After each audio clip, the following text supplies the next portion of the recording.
to the Soul Fire podcast, where healing is raw, truth is sacred, and your story gets to burn and rebuild in the same breath. I'm Power Coach Alishia, pattern breaker, soul mirror, firestarter, and the unapologetic voice of the burn it down and rise anyways revolution. We don't fluff your wounds, we don't filter your truth, and we don't water down healing so that people stay comfortable.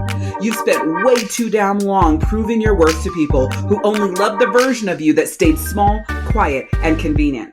If you've ever swallowed your truth to keep the peace, shrunk yourself to stay chosen, or disappeared in your life, this season isn't just a reset or another motivational podcast. This is where you reclaim your voice, your fire, and your fucking self. I'll give you the truth that heals, frameworks that hold, and soul codes that will change how you live, lead, love, and rise. Lovey, come forward. It's time for you to embody your wholeness. And I'm not only leading this season, I'm living it right beside you. Let's fucking go. Man, the only thing I want to say, like right now, I've been thinking about this all day coming into this, recording this episode, and it is fuck the cosmos, the planets, everything right now. I mean, what the fuck? I mean, so at the time that you're listening to this episode, a couple weeks ago, we had Venus retrograde, Mercury retrograde, Chiron was doing some random shit, a full moon, but the challenge, and the thing is Mercury and Venus being retrograde at the exact same time meant that I personally, well, it was a double retrograde for everyone, but for me, it impacted me deeper because Venus was in retrograde in my Venus sign of Aries, which just fucking supercharged everything. I swear to God, relationships were like ending and it was just fucking nuts, like collapsing down around me. It was crazy. I didn't cry a lot though, right? Like I was just steady and building that queen energy, that queen power. See, my fire's always been there, but my softness has been the challenge for me to really like tap into and allow to be present more often.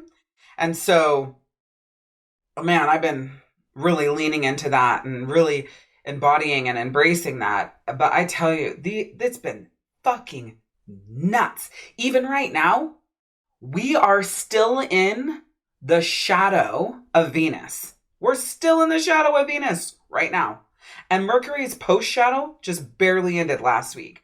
Like the cosmos have been nuts. The eclipses, I mean, man, it went like full steam ahead from the spring equinox to eclipse season with the full moons and new moons. And then the double retrograde, and then Chiron losing its fucking mind. Somewhere in there, Neptune decided to show up, I believe, and was all dreamy and nuts. And then we had the full moon in Libra, which guess what? We had Venus go direct finally in Aries, and then boom, same day, full moon in Libra. Guess what my rising sign is? Libra. So it was just boom, boom, boom, boom. I feel like I've been a tennis shoe in a dryer. I swear to fucking God, that's how I'd explain it. So if over the last 6 weeks, you have just been feeling this like emotional roller coaster, fiery, pissed off, down in the dumps, can't make decisions, don't want to move, not creative, fuck everything, end it all, start it over, love yourself, love everyone, hate everyone, you know, tennis shoe in a dryer, you're not alone. And if you haven't felt that, I don't know where the fuck you've been and what planet you're living on, but it has been nuts. Today, we are talking about burnout from being the strong one, okay? And we're really moving into how to reimagine your soul-coded leadership. And we are continuing this series with speaking what's sacred, releasing what's survival, and speaking the language of your soul. If you have been the one who always holds it down, or the fixer, the helper, the one that everybody comes to, the emotional anchor, the one everyone trusts to make it through, but no one asks what it cost you, then this is the episode for you. Because for me, they said I was strong. But what they really meant was you're useful when you're not falling apart, right? And they didn't mean it like that, but that's how I felt. It's like always being strong. Because anytime I did break down, everybody around me lost their fucking mind. Like everyone would come down to my level instead of being there for me and holding it for me. And I get it. I'm hella fucking strong. So if I'm breaking down, everybody's like, oh God, the world's ending, right? And it took me so long, I would say I'm just doing my best to think about at what point did I realize people were praising the version of me that was slowly destroying me. I would want to say it was about a year and a half ago. So we're looking at uh, towards the end of 2023, early 2024, maybe somewhere right around there, maybe mid 20, late 2023, early 2024, that I realized, like, fuck this. Being strong is killing me. Being strong is taking away from my true essence. Being strong is making things so hard for me. And again, we've talked about this already, but I'm going to keep looping this in because this is what this series is about, is like these labels that you once wore as like a badge of honor. But then when you really dive into what your soul is saying, how your soul is speaking, it's like, yeah, strength is great, but not if it comes at the cost of your soul love. Being the person that people can depend on is great, but not if it comes at the cost of you not being able to depend on yourself. Holding everything together is great as long as you're not falling apart in order to do it. So if you've been applauded for these things or even patted your own self on the back for them, but inside you were exhausted, then right now it's the time for you to stop and ask yourself, were they clapping for your truth or your ability to disappear into what they needed? Were they clapping for your truth or your ability to disappear into what they needed? Were they clapping for your truth or your ability to disappear into what they needed?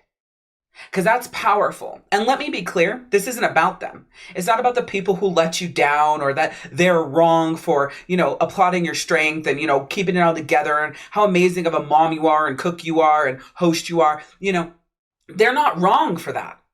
Because the question of were they clapping for your truth, they can only clap for what you show them. Let's be clear. So if you're showing them that your truth is undying strength, then that's on you, because you didn't show them that strength was breaking you down. You didn't show them that you had the vulnerability. You didn't show them that you had the softest. You didn't show them that you were struggling. You didn't show them that you needed them. So what is your truth? Because that's where we're moving now. That's what we're building. That's queen fire fucking energy. And this was all built from the version of you who knew how to survive, right? That's why we do these things that destroy our soul, is because we've figured out what is it that we need to do in order to survive. What is it that we need to do to be able to stay calm and show up in life, to keep the peace, to hold the chaos together? That version of you was brilliant. Is brilliant if you're still her, right? That version of you is brilliant. There's nothing wrong with you if you are these things. The challenge is you aren't free. See, I became the strong one to protect myself because that's how my mom raised me. She bred that into me. That was her goal, to make me so fucking strong that nobody could take advantage of me, hurt me physically, mentally, or emotionally without me recognizing it. She wanted to make sure that I was so strong that I would be able to protect myself. The challenge is she was pushing me to be strong at such a very young age. She was always pushing me to the next level and the next level and the next level and the next level, because she'll tell you that was her goal. That was her intention, was to make me that strong. And so I became that way. But not only did I become that strong to protect myself, I stayed the strong one to protect everyone else. And so what ended up happening was, if I was breaking down, I wouldn't allow people to see that, because if they saw me breaking down, then they were going to break down. And if they broke down, then I was actually doing the opposite of what I was born for, which was to quote unquote save them, right? Now, I don't mean like I'm a savior, but I've talked about this before. My biggest gift is that I save people from suicide, right? So my biggest fear layered into that was that if I was breaking down, having a hard time, going through a hard portion of my journey, and I let people know that, then they would fall apart. And for me, that was not okay. That was not okay because I've known what my purpose was for a very long time. But, and this is a big B-U-T, I realized that this was a fear for me, like literally 3 weeks ago, right? I found this out by doing some like prompt work, right? Answering some reflection questions. I didn't realize that my big fear was that if I allowed myself to feel my feelings and they saw that I felt like if they broke down and it impacted them at a very negative level, that I held that responsibility. I didn't realize that. So thinking about this 3 weeks ago, like it hit me like a ton of bricks. And so that fear right up to 3 weeks ago was there and holding and steady for me until I did the reflection prompt. And then I was like, oh no, that's not my job. Did some affirmations, did a good release, and I let it go. See, you didn't choose that role to survive, whatever role it is that you have right now. Excuse me, you didn't choose that role. You didn't choose that role to thrive. Whatever the role is that you chose it to survive. But listen, survival isn't your story anymore. And you don't owe anyone the version of you that they depended on. Survival is not your story anymore, and you don't owe anyone the version of you they depended on. See, it's their job to depend on their motherfucking self. It's their job to regulate their own fucking emotions. If you're struggling and you're breaking down and they can't handle it, that's on them. You're not responsible for that. You're not here to be perfect, live perfect, show up perfect, even when you're breaking down inside just to save the people around you. What the fuck? So then what do you get? What fills you up? What gives you power if you're constantly, injecting that into them? See, I never thought about that because I have this like steady power inside of my soul. And I have this unending, undying, super fucking strength. Most people would collapse under a quarter of the shit that I hold and have held in the past. They would collapse underneath it. It takes me a very long time of being in the weight and carrying that weight and it being on top of me before I start to feel the pressure of collapsing. Why? Because I spent so much of my life holding it that I have a huge threshold. However, the other layer to that is I wasn't paying attention to what my body and my soul and my inner nudge for good was telling me about what I was holding. I couldn't feel and hear and connect to that because my threshold was so high that it was like silencing my soul's voice in that way for that thing to support and help me, right? So if you've listened to season 3 of the Soul Fire podcast, and I know I keep bringing this up, but it's a phenomenal fucking season. I talk about, emotional regulation, emotional intelligence, self-awareness. I talk about these things right here on the podcast. See, I was teaching them as I was learning to embody them because that was extremely important to me. Like, okay, I'm learning these things and I'm working with these things and I'm building these muscles and I'm sharing that with the world at the same time, right? So I did a lot of work in 2024 on those things and like releasing things back to people for them to hold because I don't owe anyone the version of me that they depended on. And as the year went on, I started dropping more and more shit that I was carrying. Like, nope, that's yours. Nope, that's yours. Nope, that's yours. Nope, that's yours. Okay, I'm giving that. Okay, that's yours. Okay, nope. Hey, wait, stop. That is yours. I know you think that's mine whole. Fuck, man, you move into 2025 and it's become even more supercharged. Someone says something that I don't accept, I don't even wait for them to finish the sentence. I look at them straight and say, hey, I reject that. That is not for me. I don't surround myself with people who speak like that. I don't surround myself with people who treat me like that. I don't surround myself with people who fill in the blank. And then the ball's in their court. Usually what happens is they do a rephrase. I don't do trying, not, won't, can't, right? I don't do I was unable to. If I was able to, I can do this. I can do that. No. Powerful phrasing, powerful words, right? I will do that. Here's what I want to happen. Here is my goal. Here's what I can do.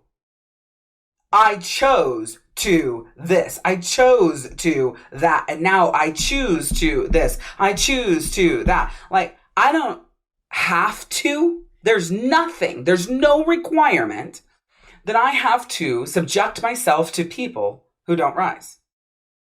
My only requirement is to choose me, which includes my solar flare, my own happiness, my own joy, my own love, my own light, my own frequency, my own anchor, my own honor, my own flow.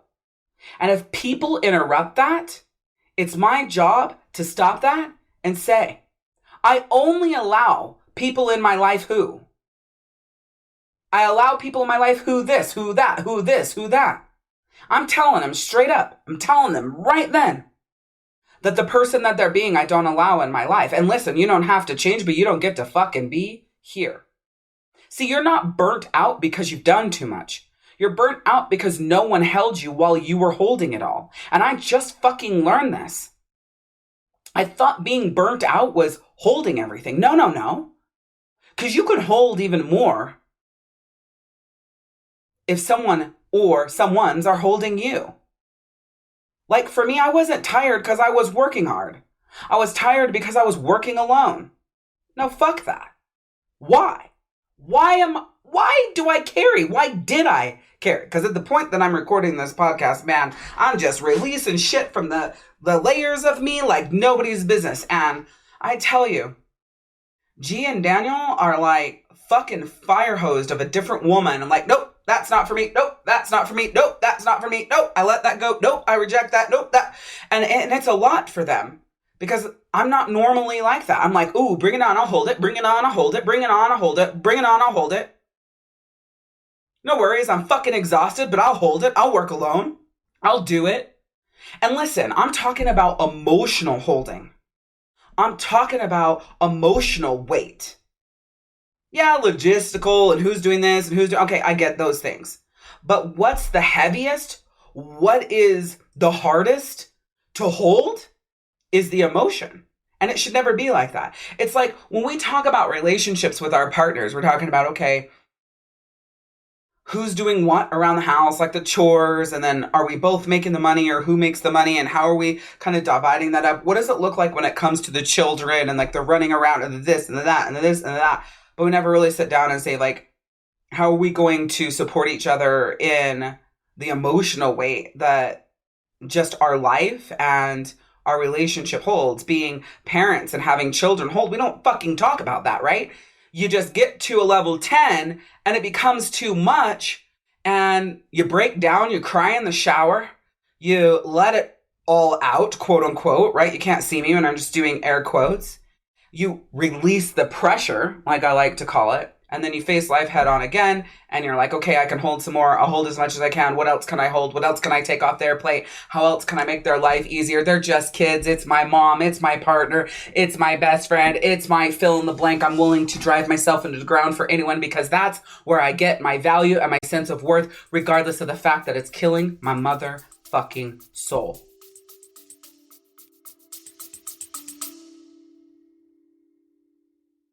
Listen, Queen, if this episode lights something up, don't just sit with it. Come rise with us. The Soulfire podcast is your weekly reminder that healing isn't about fixing who you are. It's about remembering who the fuck you've always been. And if you're craving more than just words, if you want community, authentic power, momentum, and soul transformation, then I want you to come join us in the free star-guided soul healing community. This isn't another group. It's a vortex of women who are done pretending, who are reclaiming their power, their voice, and their divine assignment, and who know they were never meant to do this alone. Inside, we speak truth. We rise with soul-coded frameworks like Rise Times 3 and AUA, plus your own soul-coded values. We break patterns, we burn illusions, and we build empires because we rise. So come be witnessed, come be held, come be at home. Check out the link in the show notes. And please remember to subscribe, share, and send this podcast to a queen who's ready to rise. Now, back to the fire.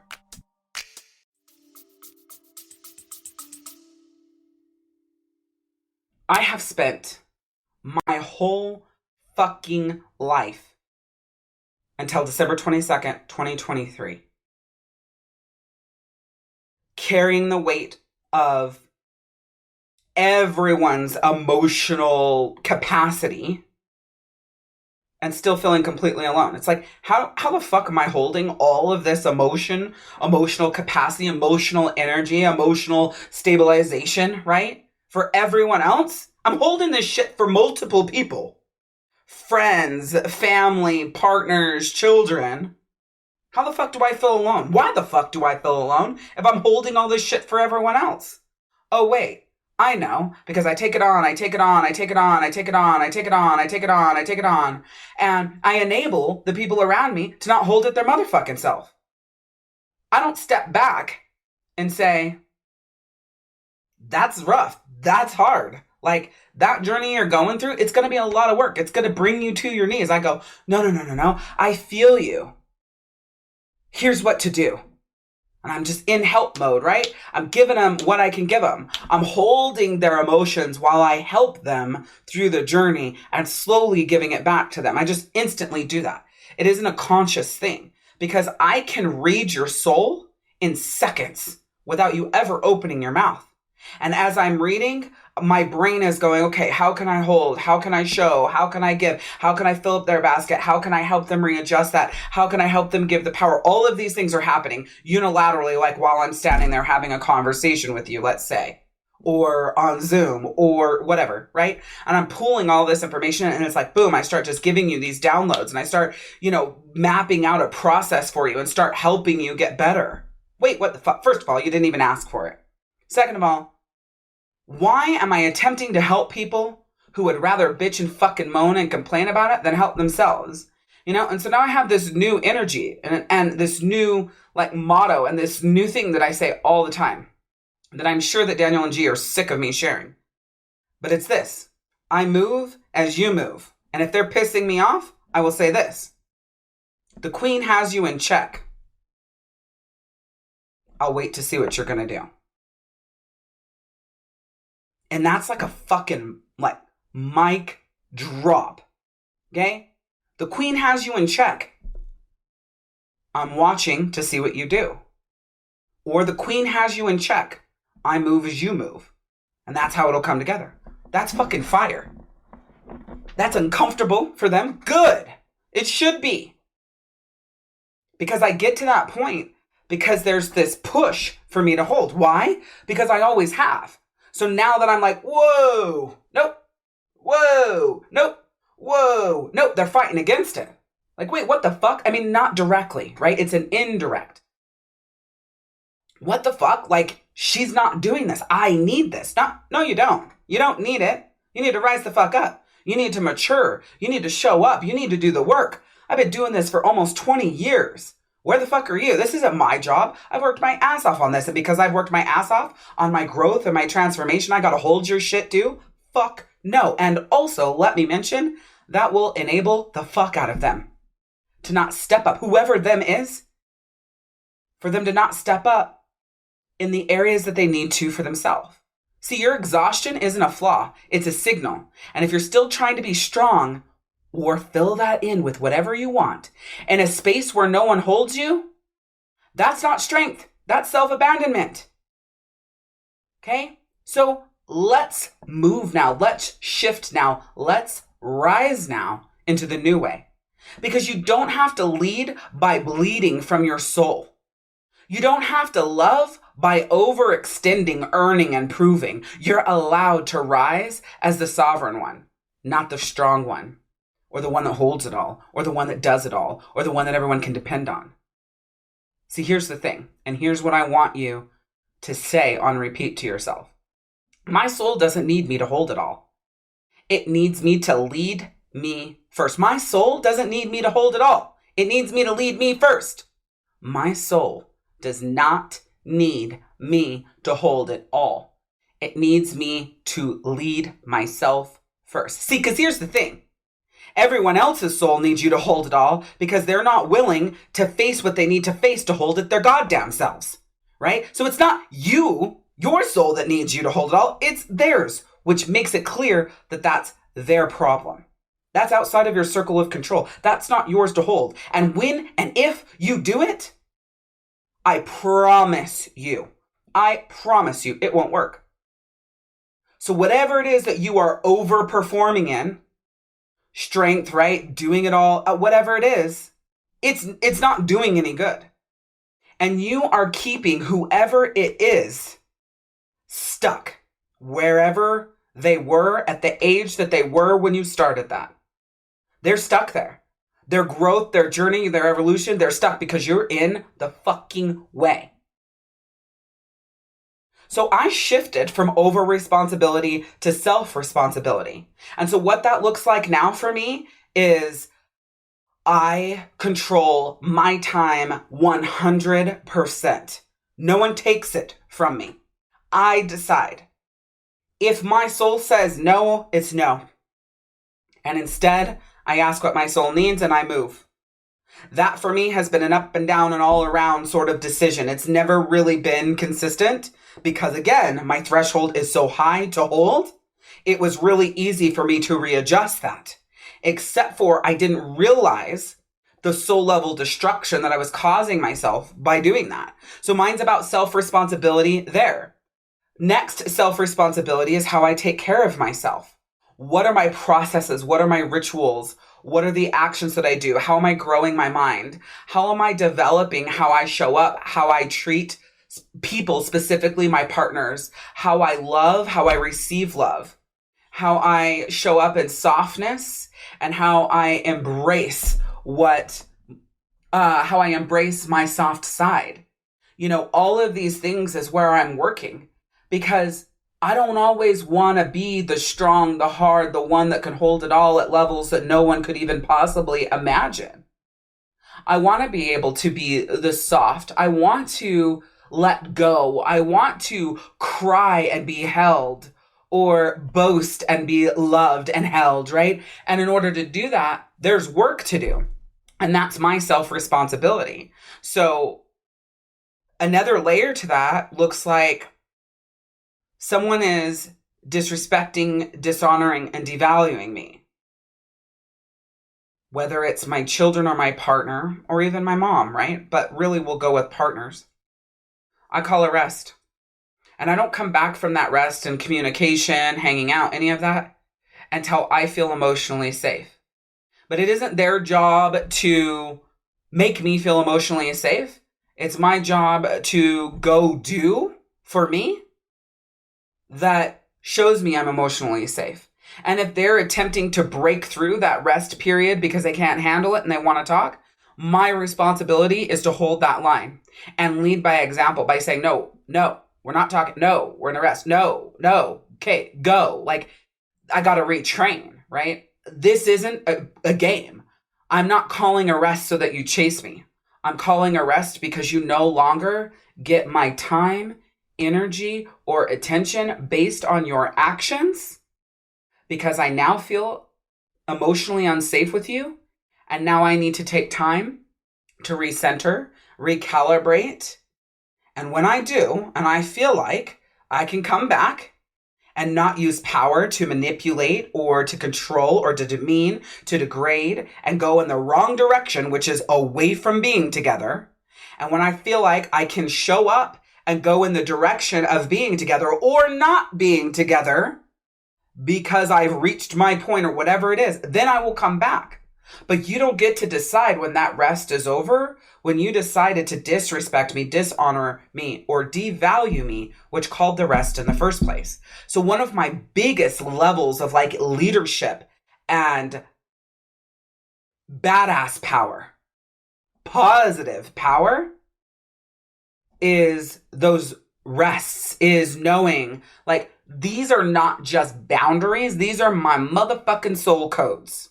And if you are obliterating my soul codes, you don't get my time, my energy, my attention, or to be in my space.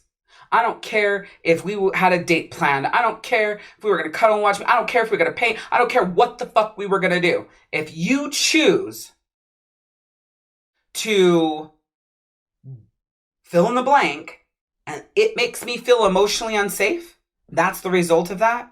I move in my own responsibility and leadership. See, you're allowed to lead without sacrificing your soul. Leadership isn't about what you hold.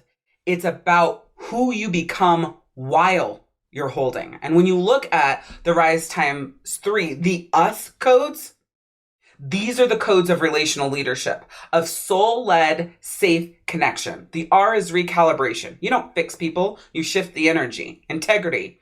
You show up real, not polished. Nobody gives a fuck about polished. I say fuck all the time. It offends people all the time. I say it everywhere I go. I don't give a fuck. I am not changing myself because you are uncomfortable. I will not shrink myself to make you feel comfortable. And if the word fuck makes you feel that uncomfortable, guess what? You reserve the right to not listen to my podcast, not show up in my world. You reserve the right to not be my friend, to not come to my house, invite me to yours. You reserve that right. And I reserve the right to show up real and say, if you don't choose me because I choose to be the real me, I accept that 100% of the time. But what I don't accept is you choosing me because I edited myself to make you feel comfortable. No fucking sir. No ma'am, I will not do that. The S is safety. You create space where truth is safe to land. And then the E is embodiment. You don't just say it, you are it. Say this with me. If it's not aligned, we don't perform, we recalibrate. If it's not aligned, we don't perform, we recalibrate. If it's not aligned, we do not perform, we recalibrate. And the number one thing you will need in order to recalibrate is time away from everyone, everything. One of the things that I've learned in my recalibration is the kind of music that I listen to helps me with that. Now, I know that seems obvious, but follow me for a second. I'm not talking about punk rock versus Motown versus hip hop versus R&B versus alternative. I'm not talking about that kind of music. I'm talking about music that is designed to heal your soul, to transform you, to move you, to recalibrate you. Whether that music is like yoga meditation radio on Pandora, or it's Sanskrit, or it's this blend of music that you've never really heard before, right? And you're going out there and saying, what's a good playlist that I could listen to that will help me feel self-love with no words? Or maybe you want words. I'll tell you, over the last 6 weeks, I've listened to very minimal songs with words, and the ones that do have words are specific to what I need in that moment. And I have multiple playlists that I use depending on how I feel. It's been so powerful for recalibration and me. So now what I do is I step into my power for what my soul needs in the moment. And it doesn't matter who doesn't have access to me. It doesn't matter who needs me. Fucking find someone else. I have a 16-year-old, a 19-year-old, and 2 partners. Figure it out. I don't need to be the person. I am asked the dumbest fucking questions you could possibly imagine because my partners can't decide for themselves because I've enabled them. It's like, decide it on your own. Like, you have all the information. You don't need me to do that. However, I've been the one answering the questions and deciding every time the stupid questions were asked in the past. So then I condition them to believe that they need to ask those questions. Like, gee, if I ask him to do something, he immediately has 2-3 questions right after. And they are the most obvious questions you could ever possibly imagine. I think they're stupid. He's asking because he doesn't want to fuck it up. He doesn't want to do it wrong. And he's unsure of himself. So here's the challenge. I need to not answer the question. And maybe I could give him a little bit of a nudge. Trust yourself. That's a shift in leading instead of being annoyed, right? Trust yourself. keep in mind, your soul codes, they're not just values. They're your new way of being, and they protect your soul while still letting you lead with love. And it's imperative that you lead yourself first. Okay? So this is where it all lands. I want you to ask yourself right now, where am I performing strength but craving softness? Or change strength to something else. But I'm sure strength is what you're using to overgive and overextend. It'd have to be. So where am I performing strength but craving softness? Who am I overholding? Who am I overholding? In any way. Who am I overholding in any way? And what would it look like to let myself be held? What would it look like to let myself be held? So where am I performing strength but craving softness? Who am I overholding in any way? And what would it look like to let myself be held? And then it's time for you to declare the truth. I am not the strong one. I am the sovereign one. I rise from truth, not from performance. Go. Go do. Go implement. Go embody. Because this is Queen motherfucking energy. Embody this. Choose yourself so completely that nobody gets to question your worth again. Extend to your soul the same mercy you once gave away to people who fucking dropped it. And stop shrinking to be chosen by people who can't even hold you. You're not a placeholder, you're the fucking revolution. So show up, speak up, and burn the damn box. I'm Power Coach Alishia, and this is your invitation to rise.